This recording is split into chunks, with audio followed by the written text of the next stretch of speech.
नमस्कार दोस्तों, मैं हूं सुभाष भारतीय। जीवज्ञान चैनल पर एक महत्वपूर्ण जानकारी के साथ एक नया वीडियो लेके आया हूं। आज का वीडियो मानसिक योग्यता परीक्षण या रीजनिंग से संबंधित है। आज के वीडियो का शीर्षक आपके सामने मेरे पीछे ब्लैक बोर्ड पर दिखाई दे रहा है, दिशा ज्ञान परीक्षण। वह प्रत्येक परीक्षा जिसमें रीजनिंग से जुड़े प्रश्न पूछे जाते हैं, इस प्रकार का प्रश्न है वो लगभग परीक्षा में पूछा जाता है। वैसे दिखने में ये प्रश्न बहुत सरल और सीधे होते हैं, लेकिन थोड़ी सी भी असावधानी हमें बड़ा नुकसान करती है और ये प्रश्न गलत हो जाते हैं। तो आज मैं एक सरल तरीका लेके आया हूँ और एक रोचक तरीका लेके आया हूँ, जिससे आप इस प्रकार के सवाल हैं वो कम समय में और आसानी से और सही हल कर पाएंगे। जैसा कि आप देख पा रहे हैं, आज का शीर्षक हमारा है दिशा ज्ञान परीक्षण। तो हमें दिशाओं का ज्ञान होना बहुत जरूरी है। वैसे मैंने अक्सर देखा है कि ज्योग्राफी के स्टूडेंट्स होते हैं, वे भी कहीं ना कहीं दिशा ज्ञान में पिछड़ जाते हैं या फिर दिशा ज्ञान में मात खा जाते हैं। तो सबसे पहले आपको दिशा का ज्ञान होना चाहिए कि मूल दिशाएं कितनी हैं और कुल दिशाएं कितनी होती हैं। तो यहाँ पर सबसे पहले जब आप परीक्षा में इस प्रकार के सवाल हल करते हैं तो आप एक छोटा सा डायग्राम बना लेंगे। उसमें कोई ज़्यादा समय नहीं लगेगा। यदि आप डायग्राम बना लेंगे तो दिशाएं आपके दिमाग में रहेगी और आपका आंसर है बिल्कुल सही होगा। डायग्राम बनाना क्या है, सबसे पहले मूल दिशाओं के 4 निशान आप लगा लें, प्लस का निशान बनाएं और उसमें आपको 4 दिशाओं को आप लिख दें। जैसे कि आप जानते हैं, कोई भी सतह रहेगी या कागज रहेगा या बोर्ड रहेगा, उसका ऊपरी हिस्सा है वो आपको उत्तर दिशा ज्ञान कराता है। तो आप ऊपर एन लिखेंगे, एन के ठीक सामने एस होता है, ये आप सभी जानते हैं, यानी उत्तर दक्षिण। ये उच्चारण हम साथ साथ करते हैं। और अब 2 दिशाएं बच जाती है, पूर्व और पश्चिम। इन दोनों में से एक की पहचान यदि हम कर लेते हैं तो फिर दूसरी की पहचान है वो शब्द हो जाएगी। तो बात पूर्व दिशा की हम कर रहे हैं, तो पूर्व दिशा जब आप लिख रहे होते हैं या फिर आपका फेस जिस सतह के सामने रहता है, जिस कागज के या बोर्ड के सामने रहता है, तो दाएं हाथ की तरफ पूर्व दिशा रहती है। यानी अब मैं इस ब्लैक बोर्ड पे काम कर रहा हूं, तो यहाँ पर मेरा दायां हाथ ये है और मेरा बायां हाथ ये है। तो दाएं हाथ की तरफ ये जो निशान है, यहाँ पर आपको ई लिखना है, यानी ईस्ट, और ईस्ट के सामने ठीक होता है वेस्ट, पूर्व और पश्चिम। तो 4 मूल दिशाएं हो गई। अब इनके बीच से होते हुए आपको एक एक रेखा और खींचनी है, और ये जो रेखा है ये आपको इन दोनों के बीच की दिशा बताएगी। तो ये जो दिशा है इसका नामकरण आपको इस दिशा के आधार पर करना है, क्योंकि एन और एस मूल दिशाएं मानी जाती हैं। तो यहाँ पर आपको इसका नामकरण इसके आधार और इसके आधार पर करना है। तो पहले ये नाम आना चाहिए एन और ई, इसको हम कहेंगे नॉर्थ ईस्ट यानी उत्तरी पूर्वी। इसी प्रकार इस दिशा का नाम आपको इन दोनों के आधार पर करना है। तो पहले एन आएगा और फिर डब्ल्यू आएगा, नॉर्थ वेस्ट यानी उत्तर पश्चिम। इस दिशा का नामकरण इसके आधार पर करना है मूल रूप से, और साथ इसका लेना है। तो पहले आपको ये लिखना है एस और फिर लिखना है डब्ल्यू यानी साउथ वेस्ट यानी दक्षिणी पश्चिम, और फिर आपको लिखना है यहाँ पर इस दिशा का नाम। तो यहाँ पर ये मूल रहेगा और ये बाद में लिखा जाएगा। इस प्रकार इसका नाम हो गया साउथ ईस्ट यानी दक्षिणी पूर्वी। तो ये मूल 8 दिशाएं हैं, इनका ज्ञान होना आपको बहुत जरूरी है। वैसे इनके बीच में एक एक रेखा और खींच करके इनकी संख्या को 16 तक ले जाया जा सकता है, लेकिन यहाँ इस स्तर पर आपको 16 दिशाओं की आवश्यकता नहीं पड़ेगी, 8 दिशाओं की आवश्यकता पड़ने वाली है। तो इन 8 दिशाओं में किसी प्रकार की गलती आपको नहीं करनी है।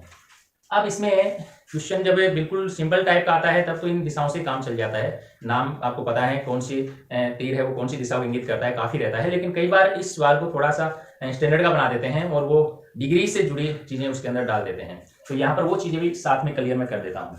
जैसे कि आप जानते हैं कि हम जब धरातल पे खड़े होते हैं तो चारों ओर का जो आसमान है वो हमें गोल दिखाई देता है, या फिर यूं कहूँ कि धरातल का जो स्वरूप है, धरातल की जो सीमा है या फिर दिशाएं वो हमें गोल दिखाई देती है। इस प्रकार से गोल दिखाई देता है, यानी एक वृत्त सदृश दिखाई देता है।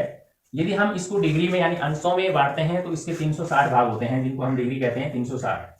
यदि उस हिसाब से यदि हम देखें और इसके 4 बराबर भाग करते हैं, तो यहाँ पर यदि मैं एन लिखता हूँ, यहाँ पर मैं एस लिखता हूँ, यहाँ ई लिखता हूँ, यहाँ डब्ल्यू लिखता हूँ, तो ये जो 4 पार्ट बनते हैं ये 90-90 डिग्री हो जाते हैं, यानी 4 × 90 डिग्री 90-90 के हो जाते हैं। और यदि हम इसके 8 कर लेते हैं इस प्रकार से, तो फिर ये 8 भाग हो जाएंगे, कितने कितने के हो जाएंगे, 45-45 डिग्री के। ठीक है, 45-45 डिग्री के 8 भाग हो जाते हैं। तो यहाँ पर भी आपको 45-45 के हिस्सों की ही आवश्यकता पड़ेगी, इससे ज्यादा हिस्सों की आपको आवश्यकता नहीं पड़ेगी, क्योंकि यहाँ पर 8 दिशाओं के आधार पर ही क्वेश्चन आपसे पूछे जा रहे हैं। तो यहाँ पर भी आपको 8 भाग ही चाहिए, यानी प्रत्येक भाग 45 डिग्री का होगा। ये आपको ध्यान में रखना है। ये 2 चीजें क्लियर होगी, यानी यदि आप यहाँ से यहाँ पहुंचते हैं तो आप 45 डिग्री पार करते हैं, यहाँ से यहाँ पहुंचते हैं तो भी 45 डिग्री पार करते हैं। यदि आप एक भाग पार कर रहे हैं तो कितने का हो रहा है, 45 डिग्री का। यदि आप 2 भाग पार कर रहे हैं कितने हो जाते हैं, 90। 3 भाग पार कर रहे हैं तो कितना हो जाता है, 135। यानी यहाँ से यहाँ 45, फिर यहाँ से यहाँ 90 हो जाता है, यहाँ से यहाँ 135 हो जाता है, फिर यहाँ से यहाँ 180 हो जाता है। तो ये 8 भाग है 45 डिग्री के। एक ये चीज आपको याद रखनी है। तीसरी चीज आपको क्या याद रखनी है, मुड़ना, दाएं या बाएं मुड़ना।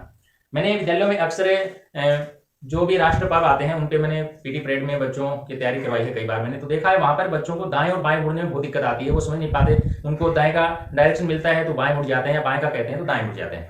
अक्सर ऐसा होता है, आप अपने ऊपर भी ये प्रैक्टिकल करके देख सकते हैं। दिखने में बहुत ईजी है ये चीज, लेकिन जब प्रैक्टिकल होती है तो उसमें गलतियां स्वाभाविक है। तो यहाँ पर दायां और बायां क्या है ये आपको समझ लेना चाहिए।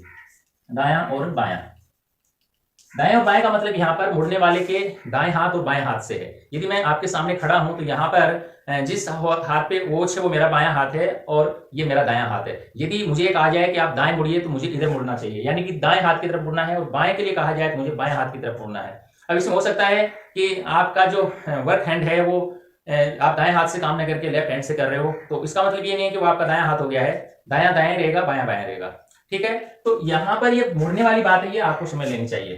तो यहाँ पर ध्यान रखें कि यदि आपसे ये कहा जाए कि आप जिस जगह पर खड़े हैं, मान लीजिए यहाँ खड़े हैं, आपका मुंह इधर है और आपसे कहा जाता है कि आप दाएं मुड़े, तो सीधी सी बात है आपको क्लॉकवाइज मुड़ना है। मान लीजिए क्लॉक है, क्लॉकवाइज का मतलब ये होता है, यानी घड़ी की जो सुइयां होती हैं, घड़ी की सुइयां जिस दिशा में चक्कर लगाती है, जिस प्रकार राउंड लगाती है, वो क्लॉकवाइज कहलाता है। क्या कहलाता है? क्लॉकवाइज। ठीक है, ये कब होता है? जब आपको किस तरफ मुड़ने के लिए कहा जाता है? जब आपको दाईं तरफ, राइट, ठीक है, दाईं तरफ मुड़ने के लिए कहा जाता है। और जब बाईं तरफ मुड़ने के लिए कहा जाता है कि ठीक उल्टा हो जाएगा, इसको बोलेंगे आप एंटी क्लॉकवाइज। एंटी क्लॉकवाइज, ये ध्यान रखना है। यानी आपको जब कहा जाए कि वो किधर मुड़ रहा है, दायां मुड़ रहा है, तो एंटी क्लॉकवाइज राउंड लगाना है उसका।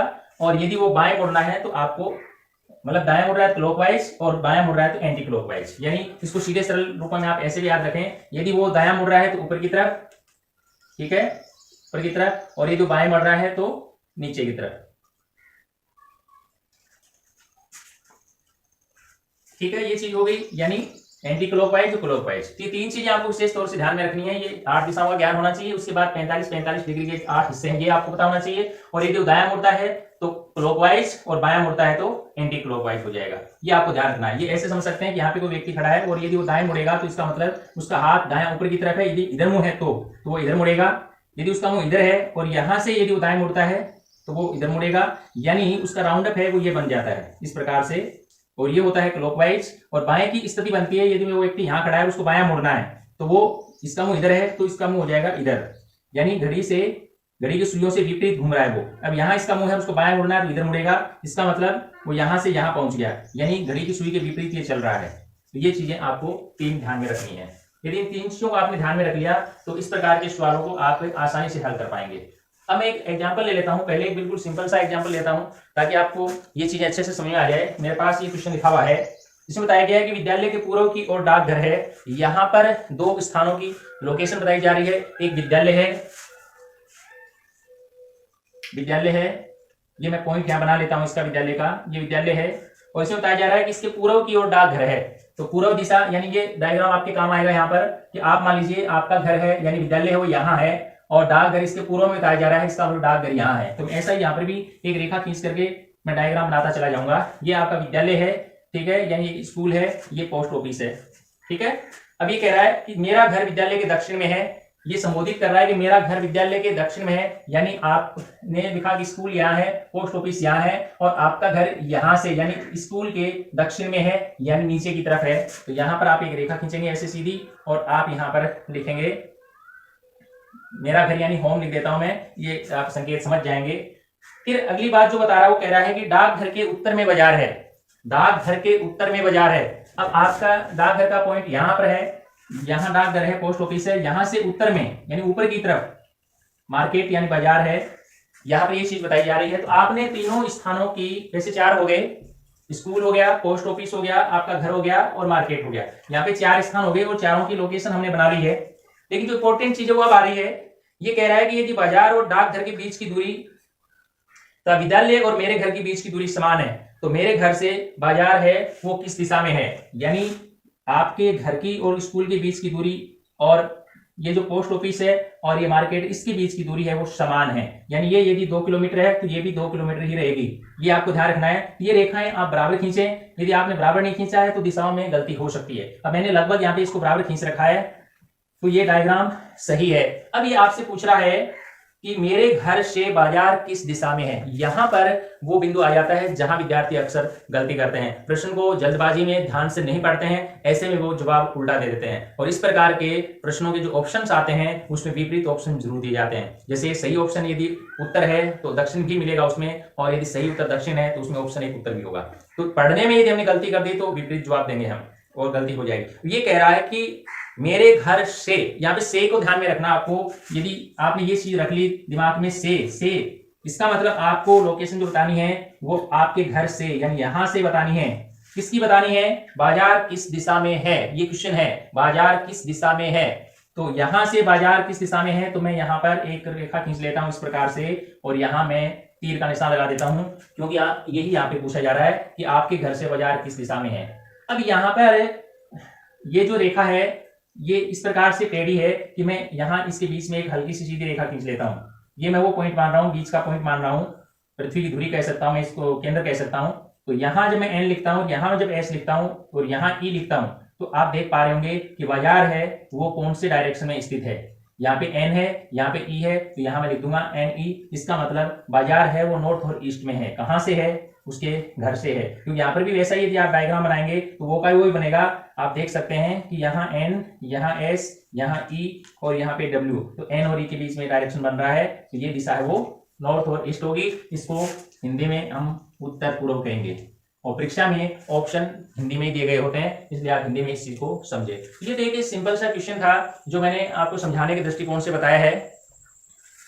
अब एक प्रकार का और क्वेश्चन होता है, उसमें किसी व्यक्ति के चलने की स्थिति बताई जाती है कि वो एक जगह से चलता है इस दिशा में, फिर वहां से दाएं मुड़ता है, फिर वहां से बाएं मुड़ता है, फिर वापस बाएं मुड़ता है, फिर वापस दाएं मुड़ता है, और फिर पूछा जाता है कि अंत में उसकी स्थिति कहाँ है। तो इस प्रकार के क्वेश्चन भी परीक्षा में पूछे जाते हैं। तो एक उदाहरण ऐसा भी ले लेते हैं। मान लीजिए कोई भी है, एक व्यक्ति है जिसका नाम मैं यहाँ पे उदाहरण ले लेता हूँ रमेश, और ये अपने घर से, ये उसका घर मान लिया। क्वेश्चन इस प्रकार से मैं बना रहा हूँ कि रमेश है वो अपने घर से उत्तर दिशा की ओर चलता है 4 किलोमीटर, यानी 4 किलोमीटर उत्तर दिशा की ओर चलता है, फिर वहां से वो बाएं मुड़ के 8 किलोमीटर चलता है। तो ये क्वेश्चन मैं आगे बढ़ाता जाऊंगा। सबसे पहले मैं ले रहा हूं कि रमेश है वो अपने घर से उत्तर दिशा की ओर 4 किलोमीटर चलता है। जैसे ही आप सवाल पढ़ते हैं डायरेक्शन बनाना शुरू कर दें। आप वहां पे उंगलियों पे कैलकुलेटर नहीं करें और ना ही आप मनी मन सोच करके उसको हल करने का प्रयास करें। मैं पहले ही कह चुका हूं, मानसिक योग्यता क्वेश्चन हल करने हैं तो आपको रफ पेपर पे डायग्राम जरूर बनाना है। अब जैसे रमेश है, ये रमेश का घर है, यहाँ से रमेश चल रहा है उत्तर दिशा की ओर 4 किलोमीटर। यहाँ पे मैंने ये रेखा खींची है और ये 4 किलोमीटर जा रहा है, मैंने यहाँ पे 4 लिख दिया। 4 किलोमीटर चलने के बाद वो यहाँ पहुंच गया है और यहाँ से वो मुड़ रहा है बाईं ओर। अब बाईं ओर मुड़ रहा है तो यहाँ आपको ध्यान में रखना है कि वो किधर घूमेगा। बाईं ओर यानी आपका मुंह पेपर की तरफ है, तो आपको अपने बाएं हाथ की तरफ इसे घुमाना है, यानी यहाँ उसका मुंह ऊपर की तरफ है, तो इसका मतलब बायां हाथ ये है, दायां हाथ ये है, तो इधर आज इसको घुमाना है और ये 8 किलोमीटर चल रहा है। अब आपने इस रेखा को इतना बड़ा बनाया है और आपने यहाँ 4 लिखा है, तो ये रेखा आपकी इससे दुगनी होनी चाहिए, तभी डायरेक्शन सही बन पाएगा, अन्यथा नहीं बनेगा। तो यहाँ पे मैंने लिख दिया 8 किलोमीटर।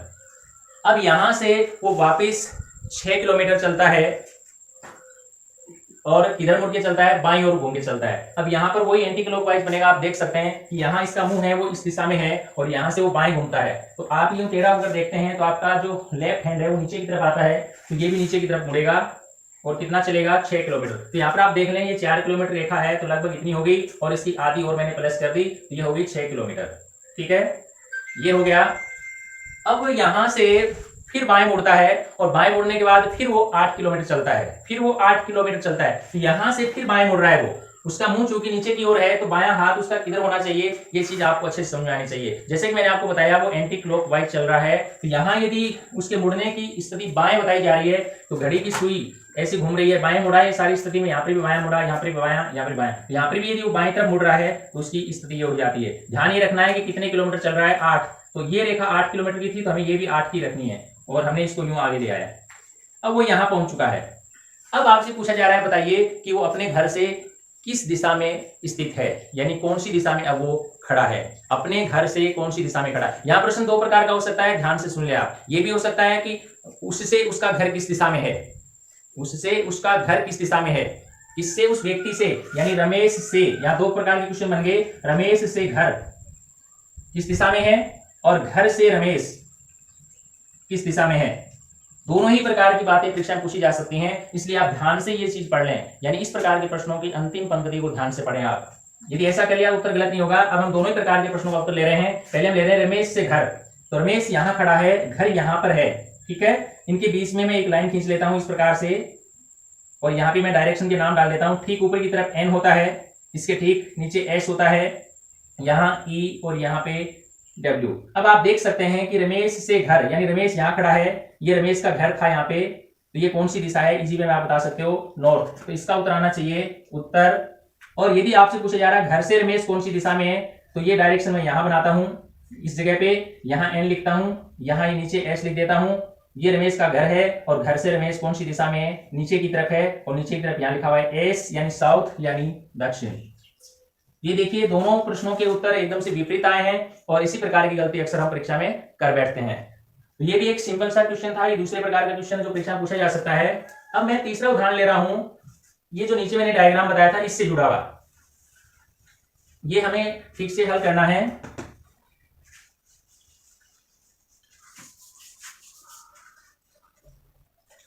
यहाँ पे मेरे पास एक उदाहरण है, रहीम नाम से है। रहीम अपने कार्यालय के सामने पश्चिम दिशा में मुंह करे खड़ा है। यहाँ पर रहीम है, मैं आर से उसको संकेत दे देता हूं।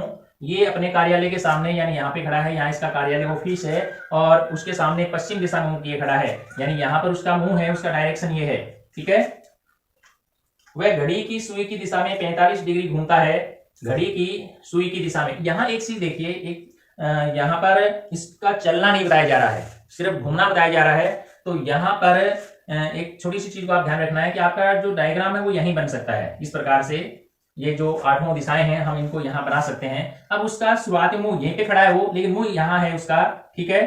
तो यदि हम दिशाओं के हिसाब से यहाँ डायरेक्शन बना लेते हैं, तो ये एन का हो गया, ये एस का हो गया, ये ई का हो गया, और ये डब्ल्यू यानी पश्चिम दिशा हो गई। अब इसका मुंह इधर है। अब अगला इसका जो मूवमेंट क्या है उस पर गौर करिए कि वह घड़ी की सुई की दिशा में, घड़ी की सुई की दिशा, यानी यहाँ पे बताया जा रहा है क्लॉकवाइज, और क्लॉकवाइज का मतलब है वो राइट घूमेगा। किधर घूमेगा? राइट, क्योंकि घड़ी की सुइयां यूं चलती हैं, यूं इस प्रकार से चलती है, तो वो राइट घूमेगा। और कितना घूमता बताया गया है इस सवाल में? 45 डिग्री बताया गया है। तो मैंने यहाँ पे आपको 45 के कितने भाग बताए हैं? 8 बताए हैं, जो कि मैंने यहाँ भी इसके 4 ही भाग किए हैं। तो 8 भाग यदि हम इसके करते हैं तो इस प्रकार हो जाते हैं। अब ये 45 के 8 हिस्से हो गए। वो 45 डिग्री घूम रहा है, तो उसका जो एक नंबर मूवमेंट तो ये था उसका, कि उसका मुंह पश्चिम में है, और 2 नंबर मूवमेंट उसका होते ही उसकी स्थिति यहां हो जाती है। अब उसका मुंह है वो यहां है, यानी यहां से वो कितना घुमा? 45 डिग्री क्लॉकवाइज, यानी घड़ी की सुई की दिशा में घुमा। अब अगला जो इसका मूवमेंट है वो है कि पुनः घड़ी की सुई की दिशा में ही, अर्थात पुनः वो राइट ही घूमेगा, घड़ी की सुई की दिशा में ही घूमेगा, और घूमने के जो अंश है वो है 180 डिग्री, यानी यहां से फिर वो आगे बढ़ता है और 180 डिग्री घूमता है। यहां पर ध्यान रहे कि 180 डिग्री का जब हम कोण बनाते हैं तो वो रेखा बिल्कुल सीधी होती है, उसके विपरीत होती है। फिर भी मैं काउंटिंग करता चलूंगा, जैसे यहां से आगे 45 डिग्री हो गया, फिर यहां पहुंचा 90 हो गया, यहाँ 135 हो गया, और यहां पहुंचते पहुंचते 180 हो गया। तीसरा मूवमेंट है उसका ये है, यानी तीसरे मूवमेंट में वो कहां पहुंच जाता है? इस जगह पहुंच जाता है, इसका मुंह इधर हो जाता है, चल नहीं रहा है, सिर्फ अपनी जगह पे घूम रहा है, ठीक है। ये ध्यान में रखना आपको। तो इसके 3 मूवमेंट हो गए। अब हम देखते हैं आगे वो क्या कर रहा है। अंत में वह घड़ी की सुई की विपरीत दिशा में, अब ये टर्निंग पॉइंट है कि उसका जो चौथा टर्न हो रहा है वो घड़ी की सुई की विपरीत दिशा में हो रहा है। इसका मतलब अब वो लेफ्ट हैंड की तरफ घूमने वाला है, और कितना घूमने वाला है? 270 डिग्री, यानी यहां से वो वापिस घूमेगा और 270 घूमेगा। अब हमें ये 270 है, ये अच्छे से काउंट करने हैं, ये चीज आपके ध्यान में रहनी चाहिए। तो देखिए पहले वाले, यानी इससे पहले जो मूवमेंट किया था वो कितने डिग्री किया था? उसने 180 किया था। तो हम उसको पहले तो वहीं पे घुमा लेते हैं, यानी यहां तक घुमा 180 हो गया। अब 270 और आगे बचा है, तो 180 तो घूम चुका है और उसका मुंह वापिस यहाँ आ चुका है 2 नंबर, यानी 3 नंबर मूवमेंट से 2 नंबर पे वापिस आ गया वो। अब कितना और घुमाना है इसे हमें? 90, कितना बता रहा है ये? 270 बता रहा है। तो 180 तो ये घूम ही चुका है,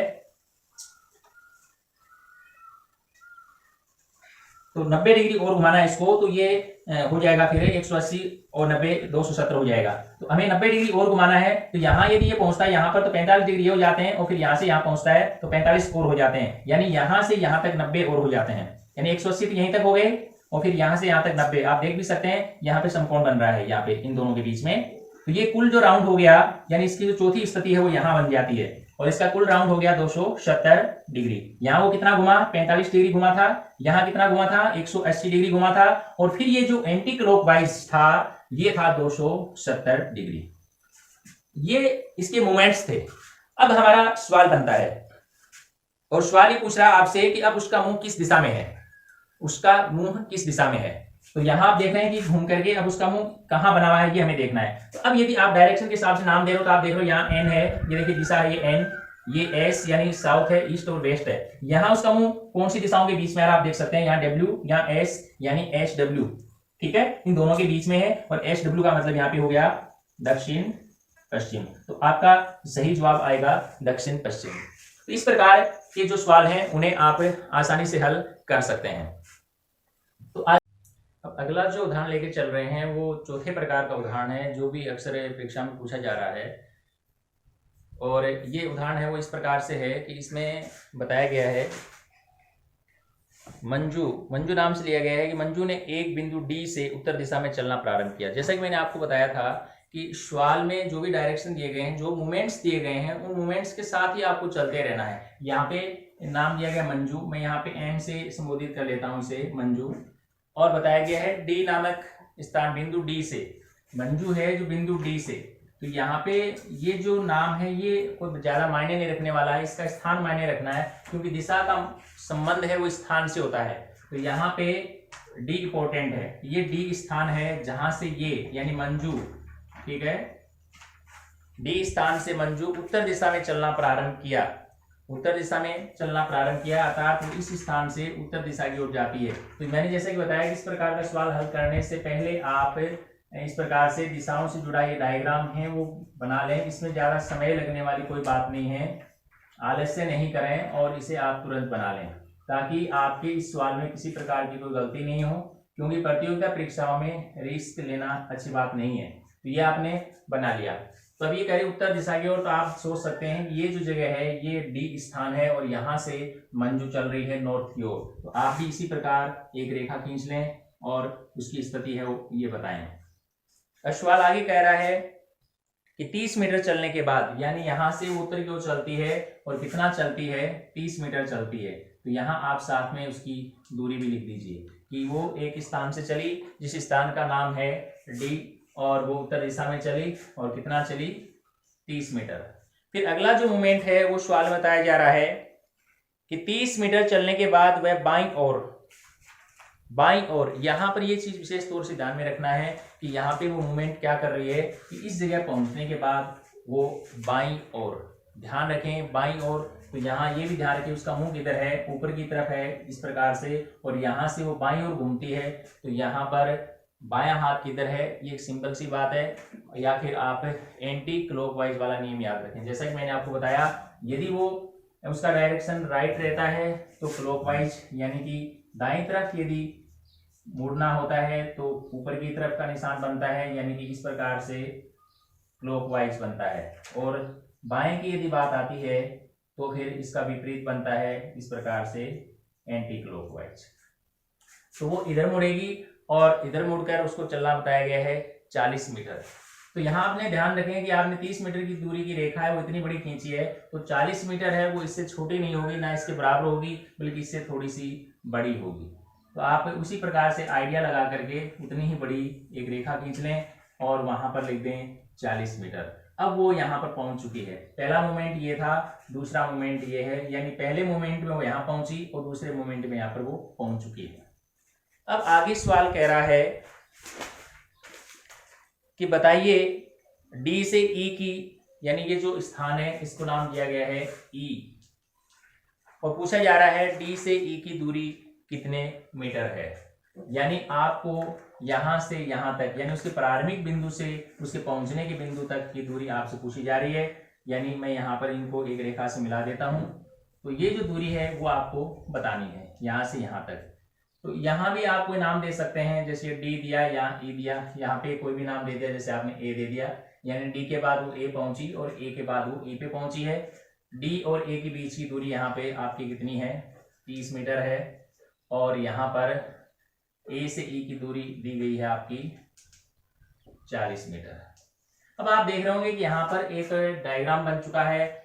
डायग्राम क्या बना है, एक त्रिभुज बना है जो अपने आप में एक समकोण त्रिभुज है।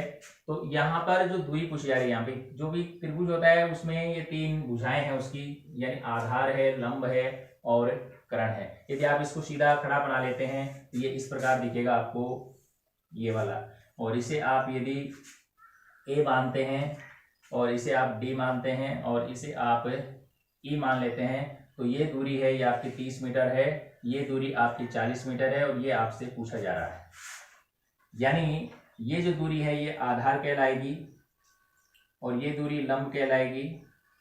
इसका मतलब आपको ज्ञात क्या करना है, कर्ण ज्ञात करना है। यहाँ पे पाइथागोरस का जो नियम है वो लागू हो जाएगा। अब इसका सूत्र है वो बिल्कुल साधारण सा है और हर कोई इसे हल कर सकता है। आपने छोटे स्तर की कक्षा से लेकर के कक्षा 10 तक इसको जरूर पढ़ा होगा। इसका सूत्र बन जाता है कर्ण स्क्वायर बराबर आधार स्क्वायर प्लस लंब स्क्वायर, और इसका फिर आपको वर्गमूल निकालना है। ये इसका सिंपल सा सूत्र है। ये चीजें इसमें आपको फॉलो करनी है। आधार स्क्वायर की जगह आप इसकी दूरी ले लीजिए 30 लिख दिया और इसके स्क्वायर लगा दिया आपने, प्लस लंब की जगह ये दूरी ले ली 40 और स्क्वायर लगा दिया और फिर आपने वर्गमूल का निशान लगा दिया। हम ज्ञात क्या कर रहे हैं, हम कर्ण ज्ञात कर रहे हैं। ठीक है, अब इसको हल आप करते हैं तो ये 900 हो जाता है, 30 × 30 प्लस ये 40 × 40 ये 1600 हो जाता है। और फिर हम इसका दोनों का जोड़ करते हैं तो ये हो जाता है 2500 मीटर और इसका वर्गमूल।